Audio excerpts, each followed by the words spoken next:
if you are looking for a screen printing tutorial, this is not that. What this is my first experience doing a screen print. And so I got the screen. First, I had to kind of like tighten it up, do some things like that. And then you mix a lot of different stuff. And so this is me mixing a bunch of different stuff. It was kind of an interesting experience. I really liked it. It was fun. It took like a good day and a half because you've got to like let things sit and things like that. But there's there's some things that I was dealing with that were kind of interesting. Like I have a tendency to try not to waste stuff, and it always gets in my way when I try to do like art things. I need to just get over it. But like with this, I like never put on enough of the emulsion stuff. I never put on enough of the ink stuff. I never did any of that. So basically what I ended up doing is having to like reapply different things. Anyway. But yeah, so once you get this screen ready to go, you kind of coat it and scrape it. I scraped it with like a comic book thing. Then you leave it in a closet for, like 24 hours, 12 hours, whatever. And then you expose it. And this is where you get the transparency. So I went and got the transparency made of this design. And a lot of this is like everything else I do. It's kind of rigged. A little bit. And so I was using like bread bag ties to kind of like get the height correct. And for some reason it freaks me out to like guess on things. Sorry, not that I was really guessing, but got the time, 8 minutes at 16 inches. I exposed it. And then, you kind of like just go in and spray it out. And I sprayed I did 3 images, so, another thing I shouldn't have done. But, you spray out. And I ruined one of them because I like sprayed it really too close to the sprayer. Anyway, but 2 of them came out really well. So that's awesome. And then then I left it in the bathroom to dry for a minute with all the fans that I stole from everybody in my house. Tape stuff off. And then I feel like the rest of this, I don't know why this is so hard, but like I've watched a bunch of videos of people doing polls and things. And maybe it comes with time or whatever. There it is. There's me not putting enough ink down.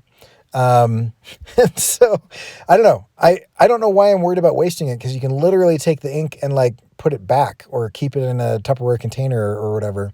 So you're not wasting it. I just didn't put enough. So next time I do this, I'm going to put down like a ton of ink. And you can see like, here's a bunch of ink that after I like reapplied like more ink, I had more ink. So anyway, did a test run on the paper. And the paper turned out great.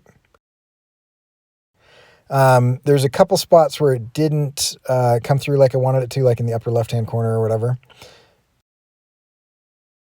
Judgy statues. But overall, I thought it was good. So I did about 4 prints, and I did like a single pull, like a pull and a push, a double pull.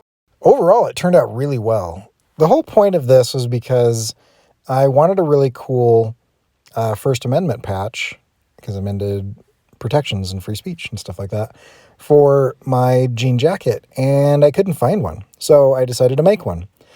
Then the snow hit, and I can't wear my jean jacket anymore, except for that's kind of where our sponsor comes in. So in a minute, I'm going to show you what I do and that you can do if you want, with turning pretty much anything into a heated jacket, which is really awesome. So here's the finished product. It'll be for sale in the future for anybody else who's excited about the First Amendment. But anyway, my sponsor for today is Aurora Heated Apparel.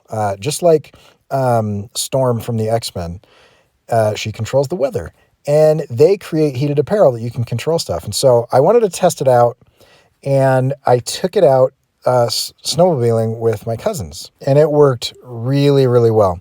But the product that I'm actually talking about here is that you can convert a jean jacket or any other type of jacket, leather jacket or whatever, to a heated jacket by just layering one of their really cool fleece hoodies underneath. On the approach, wore the hoodie, is great, kept warm while we were loading and unloading, and then I threw my Aurora heated vest underneath, my snow bib, and the heated socks are like some of my favorite things. They converted my like rain galoshes into the nicest, warmest shoes because they're really awesome. And we had a blast. It was great. But anyway, those socks are awesome. And that vest is amazing. And it just keeps everything so warm. And the cool thing is, like, if you're really working, like if you're in the powder, you're working a lot harder. Or if you're like me and you suck at this and you bury yours, then you dig out a lot. And you can control the temperature. You can either turn it on or off, or it can be high or low. So highly recommended. So anyway, so that is my first screen print experience. And I get to wear that patch even though there's 6 feet of snow in my front yard, because I can layer my cool new Aurora heated fleece hoodie underneath my jean jacket, because my jean jacket is not warm. It is a summer jacket. But anyway, you can kind of layer that up. So go check out Aurora Heated Apparel. They are awesome. And if you want to check out my stuff, you can go to corykerr.com. I've got all kinds of different things there, animations and whatever. And soon I will have custom hand-printed screen printed patches that you can get. So you guys rock. Go make stuff.